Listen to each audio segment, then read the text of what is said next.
What's that? So in Randy, they play that a lot. Yeah, that's all they play. And they don't know yet. Once you train that dog, once the dog is developed along the lines of its intelligence, that meat all of a sudden becomes permissible. And so intelligence is what distinguishes the first from the latter. And the same is true among humans, is that intelligence is what distinguishes ranks, that intelligence is universally praised. And it's only very, very select situations where somebody um, rejects the intelligent people or people of the intellect. And we talked about examples of if people are, sinful, so they have a guilty conscience, or people are power hungry, right? They're out for greed. Um, we talked about people with conflicts of interest or ulterior motives, right? People that are essentially just trying to sway other people. That it's not a genuine, valid criticism of the intellect or the life of the intellect. So then after that, Raghib Asfahani, he moves on to talk about the products of the intellect. What's the activity of the intellect and what does it do? What is it good for? And he had briefly touched on this in the introduction where he was talking about this is kind of the receptor site that receives the revelation. But now he's going to get into some more specifics. First, he says that the most important, the most essential purpose and product and activity of intellect is the knowledge of Allah. The knowledge of Allah. And this is something that extends to the Islamic disciplines, right? If we think of all the Islamic disciplines that there are, there's fiqh, right? There's aqidah, there's hadith, there's seerah, there's tafsir, all this other stuff. Which one of them is the best? At least in an absolute sense, right? That means not kind of determined by local considerations like what the people are most in need of. But in an absolute sense, which is the best? Is knowing Allah, right? The knowledge of Allah subhanahu wa ta'ala is the most important thing that anyone could study. And that is simply because it derives directly from the importance of the object of study, which is Allah. Everything else is subsidiary, subordinated, second to that.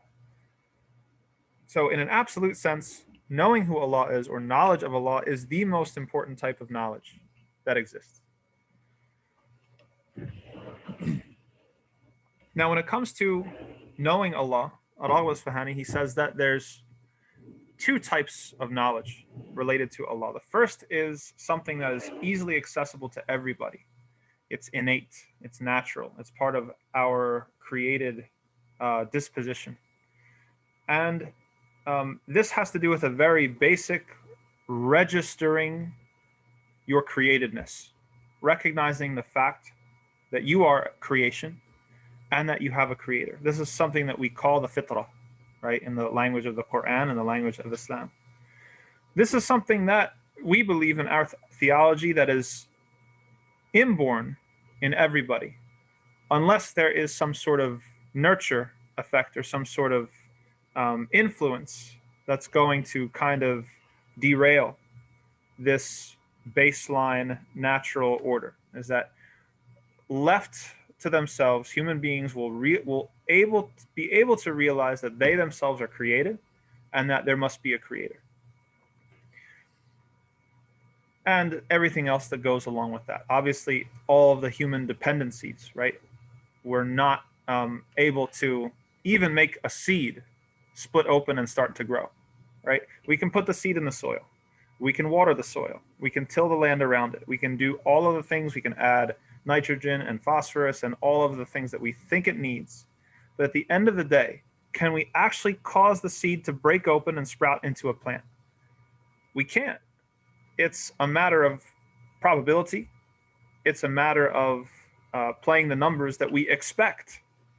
But if anybody has ever done a garden, then you'll know that if you plant seeds and even if you have ideal, perfect conditions, the best you're going to get, germination rate 95%, 96%. Not every single one of those seeds is going to is going to rupture and grow into a plant.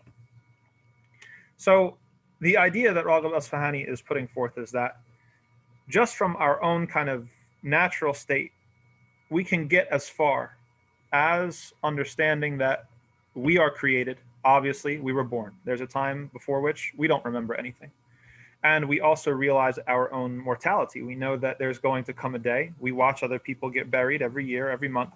We know that one day that's going to be us. And so we know that we are not permanent and we're going to reach an end someday.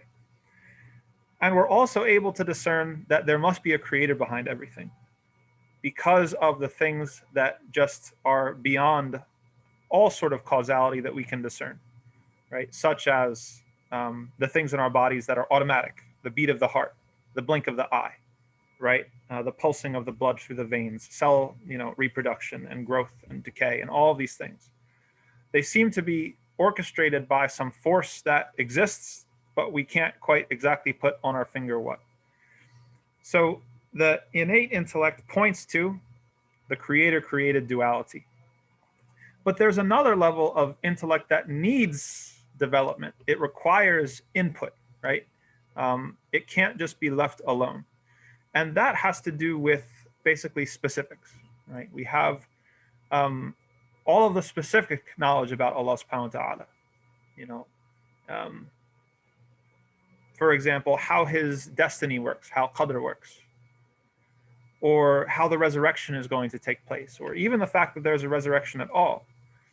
What's kind of the relationship between the body and this thing that we find, the soul, which again is one of those nebulous things that we find that the basic idea is universal across all cultures and civilizations, but the details of it, right? There are some civilizations that think that the soul is eternal and it keeps passing from body to body, right? With reincarnation, and others think that the soul, departs and moves around the earth like ghosts and things like this, right? So we have a general principle that is agreed upon by everybody, and then the specifics of which there's confusion, or at least there's not clarity. So when it comes to the specifics, we require input. We can't figure it out for ourselves. We can't look at the universe, look at the trees, look at the plants, look at the animals, and say, oh, of course, of course there must be a resurrection, or of course there's this kind of internment in the grave and there's punishment in the grave, right? These are specifics that we can't necessarily discern, or even that, things that have to do with Allah subhanahu wa ta'ala directly, such as, is it possible that Allah returns in kind a certain type of poor behavior, such as mockery, right? Does Allah mock? Does Allah take revenge, right? General things like Allah is merciful, Allah is eternal, maybe we could piece together, but the specifics, we're not quite able to get there by ourselves. We require input, and that input is revelation, right? That's the whole idea behind Allah subhanahu wa ta'ala sending messengers in order to fill in the blanks, give us the specifics of what exactly it is we need to know. And the implication of that is that anything that's not in the revelation, we don't really need to know it, right? A lot of times we kind of get carried away, and Allah subhanahu wa ta'ala in the Quran, he blames Bani Israel, the followers of Moses, for this attitude of getting involved in things that not only don't they need to know, but wouldn't really benefit them if they knew anyway. And this is the whole reason why Surah Al-Baqarah is called Al-Baqarah. Allah tells Bani Israel, sacrifice a cow. Very, very simple command. Their response, well, how old should the cow be? Okay, then Allah is going to treat them like they're treating him. They want to be difficult, so he's going to be difficult. He says to them, okay, it has to be neither young nor old. They still don't get the message. They say, okay, what color should the cow be? I say, okay, if you're going to be difficult with me, I'll be difficult with you. It has to be yellow. It can't be brown. It can't be black. It can't be spotted or whatever. And they're still not getting the hint. They still have to ask further and further questions. So this is the type of seeking information which is blameworthy, right? It doesn't concern us. how many animals were on Noah's Ark, right? Or where exactly Noah's Ark landed, or the dimensions of Noah's Ark, right? How big was it, right? What type of wood was used in the construction? Information, yes, but useful to our afterlife? No, not particularly, right? So what Allah subhanahu wa ta'ala gives us via revelation, this is what we need to know. The specifics of who is Allah, the specifics of the unseen world, right? Which includes our soul.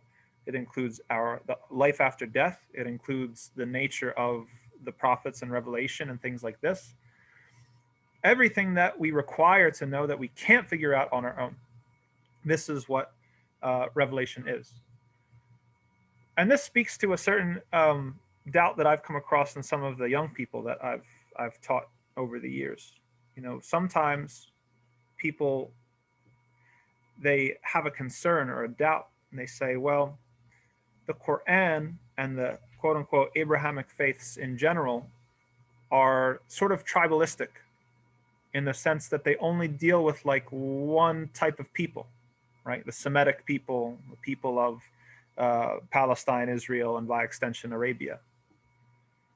And they don't say anything about North American, like Native Americans. They don't say anything about China. They don't say anything about Buddha or, Krishna or any of these other sort of major figures throughout history. And so the doubt is, well, if the Quran is supposed to be universal truth and good for all people, then why wouldn't it have spoken to all of these sorts of realities or these historical figures or so on and so forth? And I have a particular answer that I give the kids, but I guess I'd like to hear what you all think. How would you respond to that if your kids asked you, why isn't Krishna in the Quran? Why isn't Buddha in the Quran? Most of the things that are in Quran are continuation of Islam, like Moses, Ibrahim, and all this. That's probably right. Yeah.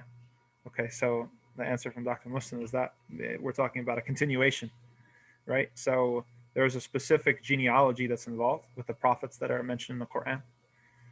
That's true. That's a good answer. Sheikh family's with us. Do you guys have any? I'm interested in your input. The response, maybe they were sent to them as prophets and people got misguided and lots are not mentioned.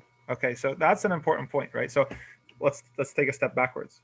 Is it possible that Krishna or Buddha were prophets? The answer is yes. It's possible. We can't say with certainty that they were, but we can't also say with certainty that they weren't, because Allah tells the Prophet ﷺ and us in Surah An-Nisa, he says that you are one of the messengers we have sent, some of which we have informed you the names thereof, and some of which we have not, right? So by implication, that means that the Prophet ﷺ and us, by extension, were taught some of the names of the prophets, but there are prophets that are not mentioned in the Quran, right? Now, the objection would be, oh my God, but Buddhists are atheists and Hindus worship, cows, right? How, especially folks from the subcontinent, that might touch a nerve, right? To imagine that Hindus might have been, Krishna might have been a prophet or received a prophet, right?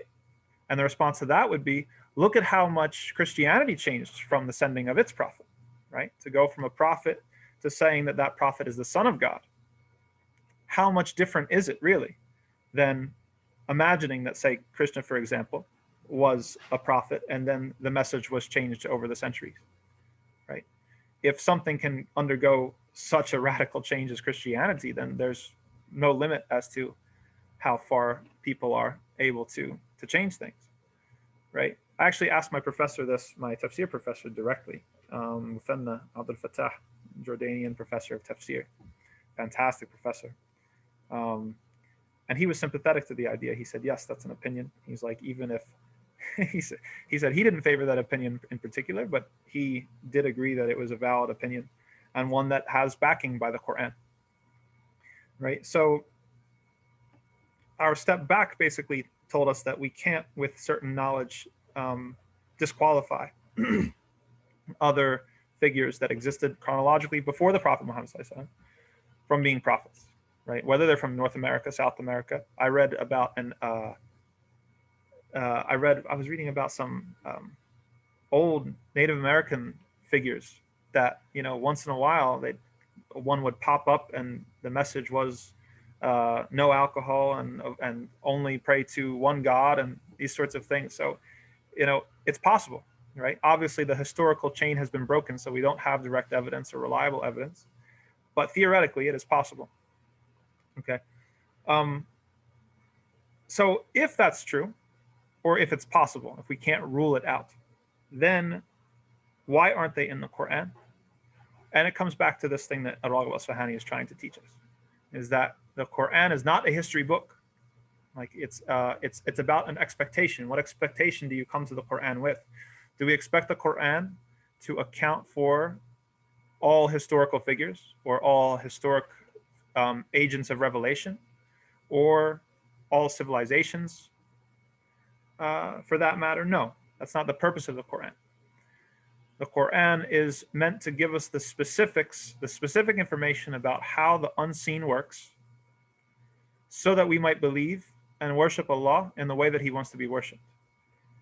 And those historical figures are not essential to that objective or goal, first of all. Second of all, we can't divorce the Quran from its immediate audience, right? It's true that the message of the Quran is universal, right? And it's true that the information about the unseen is universal, right? And even now, the Shariah that we were given has become universal. It is universal. It's considered valid for all people, right? However, that doesn't mean that there aren't timely and local concerns about how to communicate that message. So think about the reaction if Allah subhanahu wa ta'ala approached this group of Bedouin, largely illiterate Arabs, with stories, examples, and figures of people that they had never heard of before, lands that they had never realized existed before in the case of North America, right?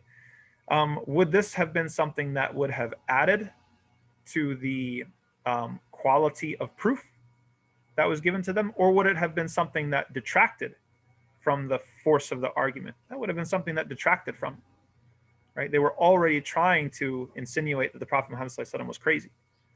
He starts talking about people in a land that's far away that no one's ever heard of, all this other stuff. It likely would have been interpreted in that way as well. And so it would have been an unnecessary trial. And so Allah subhanahu wa ta'ala, when He uses specific prophets and specific stories, He's using all things that are in their kind of familiar universe, right? Even if they didn't have 100% information or the whole story about some of these prophets, they were names that were recognized, right? And it's significant that they actually shifted that the period of the Quran that was revealed in Mecca. It has older stories, right? Not like your classic Abrahamic figures, like less Moses, less Jesus, right? It has Ad and Thamud and Salih, which are much more kind of quote unquote Arab, Arabian Peninsula prophets, right? That were very much in the imagination of the Arabs of Mecca.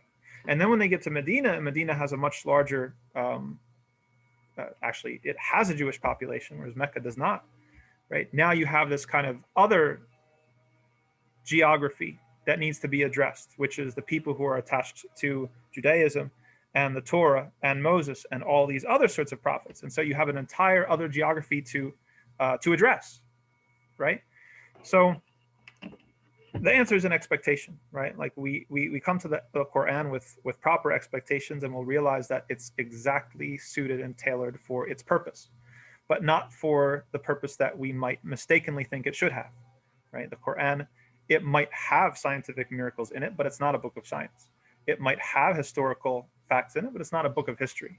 It's primarily about communicating the realities of the unseen that we have to know for our salvation, and convincing us of those things, and then the realities of Shariah, which is simply how Allah wants to be worshipped. And that is everything that you'll find within the Quran is within that scope and serves that purpose. And nothing is in the Quran that would detract from that.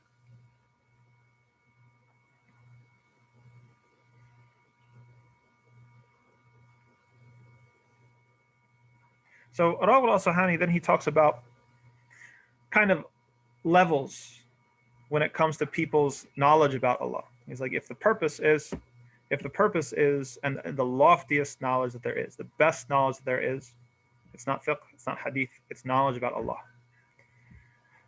then the proportion or the amount that we know about Allah, it will result in different outcomes, right? Like just like if there's doctors, there's some doctors that know more than other doctors, right? And so they're better doctors, they know more in general, right? And so on and so forth, right? There's a ladder, or there's a scale. And so those who know the most about Allah have the most unshakable faith. We're talking about the prophets. We're talking about the martyrs, the siddiqeen, the shuhada, the salihin, right? These people that keep on coming up over and over again in the Quran. These are the people that the author compares them to. It's as if they can see something up close, right? They can discern all the dimensions of it. And we're not talking about their ability to discern Allah, right? But we're talking about, for example, if I'm close to this water bottle, like I have very, very clear vision of this thing. I can look at the way that the light refracts through it. I can see exactly how much water's in the bottle. I can see that, they have the eco lid that reduces plastic, and that it's this particular brand. Like I have much more information. I see it up close. And so it's very, very intimate. This is the kind of knowledge that engenders this unshakable faith, right? This certain faith. And then the next level down, Asfahani says, like people who know enough about Allah to kind of exercise some probabilistic reasoning, right? It's like faith in Allah is beyond reasonable doubt to them. They might not have the same certain unshakable faith in Allah as the elect of the elect, but they know enough about Allah to, if they have doubts occasionally, that they can reason through them, right? They can be like, well, okay, but what about all of these things that have happened in my life? Or what about how the human body is composed? What about these kind of the miraculous nature of, animals and plants and the sun and the moon, etc., all the signs that Allah, they can kind of think their way out of it, right? Their faith isn't unassailable, right? It's still, there might be a couple of doubts that come up time to time, but they know enough to be able to, if betting were permissible, they're going to put their money on faith in Allah, right? And the author compares this to somebody who sees the same thing but from far away, right? So we take our water bottle again. If I put the water bottle across the room, and I am nearsighted, so especially this is an apt example, that, okay, I might be able to recognize it's a water bottle, but I might not be able to tell how much exactly is in it. Or I might not be able to discern whether it's Aquafina or Dasani or some other sort of brand, Poland Spring or something, right? I might not be able to tell, that it has the eco cap or whatever, but I can tell that it's a water bottle. And I know that it's a water bottle, and I believe that it's a water bottle, and it would take a lot to convince me that it wasn't a water bottle. The next level down, to the last level of faith that the author says, is like somebody who they can imagine the possibility, right? It's less than probabilistic reasoning. This is a type of person who is assailed by doubts, right? Like they are kind of fundamentally shaken time to time, but they realize that the existence of Allah, Allah's perfect management and orchestration of the universe, life after death, resurrection, eternal accountability, it's all possible, right? But they don't know enough about Allah subhanahu wa ta'ala that they are able to have a consistent faith with it. And that's where everything comes back to. Like if we're talking about how to, people ask me all the time, the biggest complaint, my prayer, my faith. I go away, if I'm not studying, I'm not reciting Quran or whatever, my normal day-to-day life, it feels like I'm far away, right? I feel far away from Allah subhanahu wa ta'ala. And the most direct, responsible, contributing factor has to do with your knowledge of Allah subhanahu wa ta'ala. And not just your knowledge in the theoretical sense, but your ability to keep that knowledge in front of your eyes at all times, right? The more that you know about Allah subhanahu wa ta'ala, the more that your certainty will increase, the more that your faith will increase. And if you go through life, and we see this with our children, or maybe not our children, but Muslim children in America in general, right? You have a vague sense of who Allah is. You have a vague sense that Allah exists. You have these pressures from your parents. Your parents want you to be a good Muslim, and they want you to pray, and they want you to eat halal, these sorts of things. But as far as specific information about Allah and who Allah is, they don't really have a whole lot, right? Why isn't it possible that Allah could become incarnate on earth, like the Christians or the Hindus say? Why is that impossible? What about Allah makes that impossible, right? Why did Allah send messengers? What about Allah made it necessary to send revelation to us in the first place, right? Everything comes back to information about Allah. Allah can't become incarnate because he is free from need, right? And to become incarnate would imply a need, right? Or to be incarnate within a body that has to eat food, drink water, use the bathroom, right? That's need, right? And that violates fundamentally who Allah is.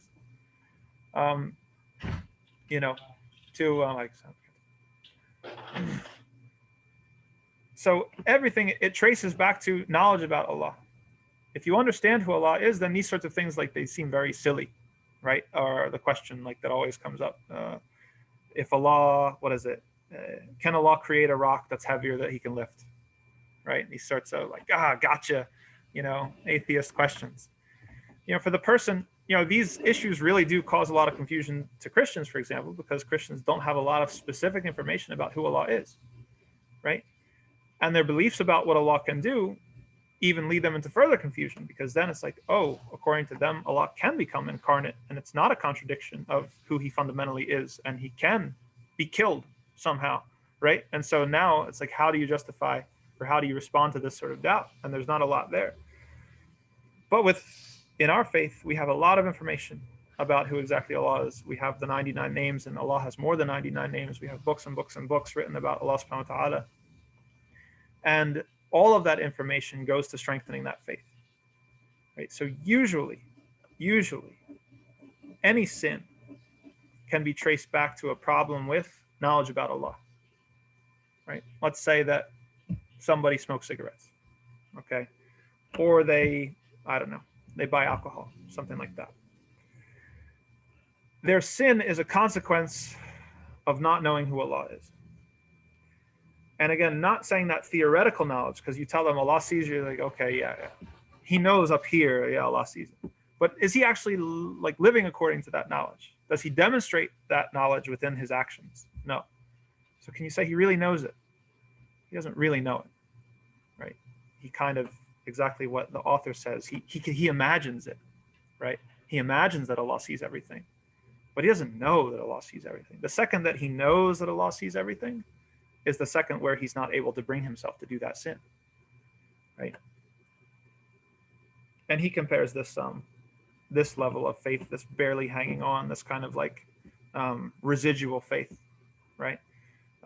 With kind of like not just having the water bottle far away across the room, but also now having like a curtain in front of it, right? The wind blows and you might get kind of like a little bit of a vision or something. You say, is that a water bottle? But you're not really ever sure. And you're certainly not sure enough to act on it, or to, if you're thirsty, to walk across the room and take a drink.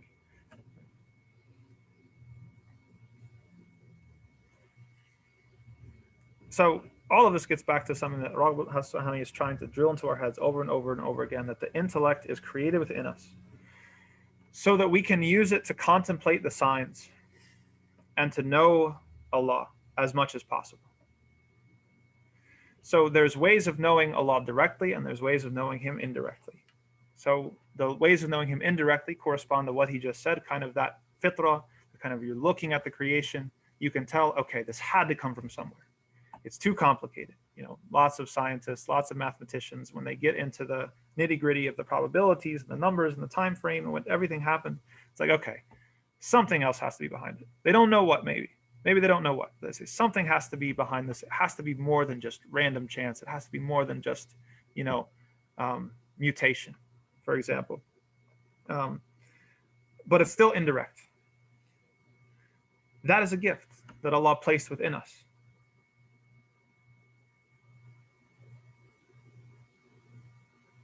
But then when it comes to the specifics we have to rely upon revelation. So it's kind of the innate thing that Allah created within us is enough to bring us to the door of faith, right? And that's where the Quran is the intervention, right? So The intellect, that's the default disposition. That's to get you to whet your appetite. You say there has to be something. It's kind of to get you searching, right? And if you start searching, then you're going to find it. Allah is going to bring it along, and then to give you revelation. You meet the revelation, and the revelation appeals to your intellect and furthers it and says, consider this, consider this, consider this. This is really the meaning behind it, right? The cycles of night and day that we talked about in the last khutbah, the cycles of growth and decay, right? That Allah uses as an analogy for the resurrection, and so on and so forth. The revelation is to tell us this is really what it means. This is really what's behind it.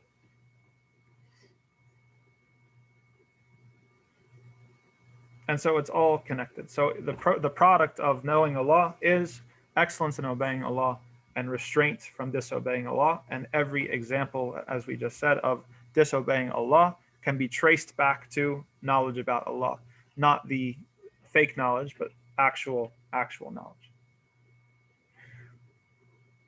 The next chapter, Raghib Asfahani, he says he talks about the necessity of revelation, right? And so he's building on the theme that he just introduced. He divided knowledge into an innate knowledge and a learned knowledge. The innate knowledge is kind of our disposition that brings us to the door of faith, and that learned knowledge is our relationship with revelation throughout our lives. He says, now it's like, okay, how do you prove to somebody that this thing requires revelation? Because there's many people these days that think that it doesn't, right? That it's enough to be a good person, to kind of just, vaguely believe in some good things, justice, love, truth, and to be nice to people, hold the door open for somebody, right? And this is kind of enough to be a good person. But we wouldn't accept that in a relationship with a human being, much less a relationship with our Creator, right? There's a concept that's come up in the last decade or so, like the concept of a love language, right? A spouse A feels like they're expending all of this energy to prove their love to spouse B, right? And spouse B feels unloved, right? It happens all the time. Why? Because spouse A is expressing love in a language that spouse A understands, and not necessarily in a way that spouse B understands. Spouse B wants to be loved in a totally different way. Yeah, right? It's like that thing, like calling the wife to see if there's anything she needs from the store, right? Or messaging to tell her you'll be late. Guilty, right? Gets me in trouble all the time, right? Because I don't even think about it. To me, that's not, if like my wife texted me, it's like I'm going to be late. I mean, I wouldn't register that as like a demonstration of love or a symbol that she's thinking about me. I'd be like, it's like very kind of pedestrian. Oh, okay. I probably wasn't even looking at the time, in the first place. But on the other side, no, that's how she wants to be loved. She wants to feel like I'm thinking of her when I leave work and I get into the car, I leave the store and they're like, oh, I wonder if, the love of my life forgot and like wondered anything, she wants you to just send a little message with a couple hearts or something like that, right? And that is just means the world to her. That means that, wow, this man of mine, he's constantly thinking about me. He's attached to me, right? It's all about what it means, right? So we have a generation and a society that thinks that it's enough to just kind of vaguely believe in some decent principles and to hold the door open and to smile and to be kind, right? And we assume that that is enough, right? Without having asked or sought to understand how our Creator wants us to worship Him or how He wants us to be in this world. Sure, all of that stuff is there, but is that like sufficient? That's like that's like the equivalent of saying like, well, I don't beat my wife. Well, great, good. Well, nobody should, right? Yeah, everybody should smile. Everybody should, like hold the door open. Everybody should believe in honesty and things like that. That's just baseline respect. But is that actually expressing your love? No. Like I can't tell my wife I show you my love every day by not beating you. But get me in trouble real quick. Right? The same comes with Allah. We hold double standards, and the double standards is what exposes us as human beings, because we wouldn't like to be treated the way that we treat Allah, and society would not like to be treated the way that society treats Allah. Right? Anybody who's really in love, it's like in the courtship stage before you're actually married. Right? That's like a huge complaint also of women. What happened to this guy? In the courtship stage, it was all poetry and love songs and, all this. He was singing me Bollywood tunes. And now, marriage, kids, it's like, where's my breakfast? Right? Where's the romance? Where'd it go? Right? Because when you're in the courtship stage, you are all of your existence, you're tuned in to trying to ascertain what love looks like to that person, right? That's what it is. That's the ishq, right? Which I think is also an Urdu word, right? Absolutely. Yeah. So it's the same in Arabic, right? It's like a burning love, right? Like all of your power, the talents you didn't know you had, all of a sudden are coming out just to impress this girl, right? Because you want to, gain her love, win her heart. You want to, and that requires loving her in the way that she wants to be loved. If she doesn't like rap music, you're not going to go, freestyle a rap song for her. You're gonna, if she's into, you might even like totally get into something that you had no interest in before. Happens every day. People learn languages, right? Like people move across the world, all for love, right? But where are we when it comes to our love for Allah? Do we have the same sort of thing? Are we burning with the same? Are we the lover? Are we courting Allah? We're trying to understand Allah. How do you want to be worshipped? How do you want to be loved? How do you want me to express it to you? And we're like, oh, I hold the door open. I'm a nice person. He shouldn't judge me. We change from Ramadan to non-Ramadan months. Yes. Yeah, we do 100%. Yeah, nothing that we would accept. Nothing that we would accept in the dunya from human beings. But we expect Allah to accept it from us. And Allah, on top of all of this, is so merciful. But yet we wallow in our ingratitude. SubhanAllah. So the specifics, knowing that, catching that bug, wanting to know what Allah wants from us. This is why also my reaction to certain people, and I've had certain people come up to me and be like, Imam, you should give a khutbah on how the women should dress, or so this group of people is not doing the right thing, or, and my response is always, what's the bigger problem?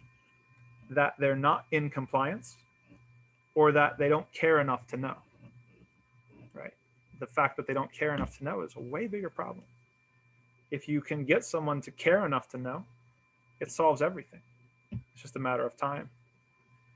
And if you inform the person that they're not in compliance and they don't care to know, then you're just talking to a wall. So motivation over information. But once you have the motivation, you need the information, right? Because there is that side where Allah does want to be loved and worshipped in a particular way, And this, even the companions sometimes, they tested the limits and they fell off like one way or the other. So there was a companion that sat out in the hot sun all day, and he intended to do this as an act of worship for Allah. And the Prophet said, no, that's not how Allah wants to be worshipped. Right? There was the one companion, I think it was Abdullah ibn Abdurrahman ibn Auf, I think, who was going to fast. He fasted every day, and he stayed up every night to pray. And then word got back to the Prophet ﷺ, and he had to tell him that's not the way that Allah wants to be worshipped. So even the companions, they, sometimes they push limit this way, push limit that way. They had the benefit of the Prophet ﷺ to be able to bring them back. Now we have the texts, we have the revelation to be able to bring us back and to tell us that these are the specifics. Okay, if you really want to prove your love, you really want to, win the heart, so to speak, right? These are the things, like these are the qualities that Allah has, right? So if you're going to be into Allah, you have to be into this, right? Uniqueness, unity, right? Oneness, these sorts of things, perfection. Right? We can't have any delusions that Allah somehow is in need of us or our love or our worship, right?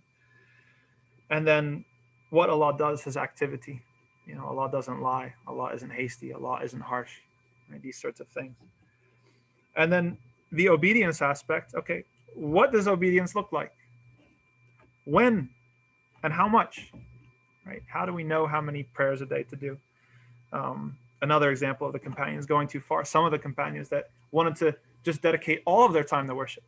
And the Prophet ﷺ had to bring them back, said, no, you have to go out and make a living. You have to go work.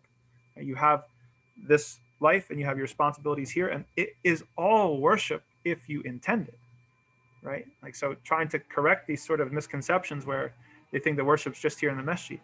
No, worship's in the store, worship's in the clinic, right? If you have the intention and you comply. You comply to what Allah would want from you. So all of these things require specific knowledge. They're not enough to just be left alone, no matter how smart we think we are. We can't arrive to them alone, right? Not through dreams, not through thinking it out, not through reasoning, etc., etc. And the key, and this is the last point that I guess we'll leave off with today, is that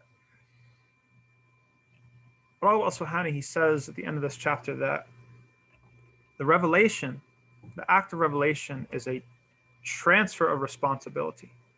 And he brings up the ayah where Allah said, and we just covered this, I think, last week in the khutbah, or in Surah Al-Isra, where Allah says that He will never punish a people unless they've been sent a messenger, right?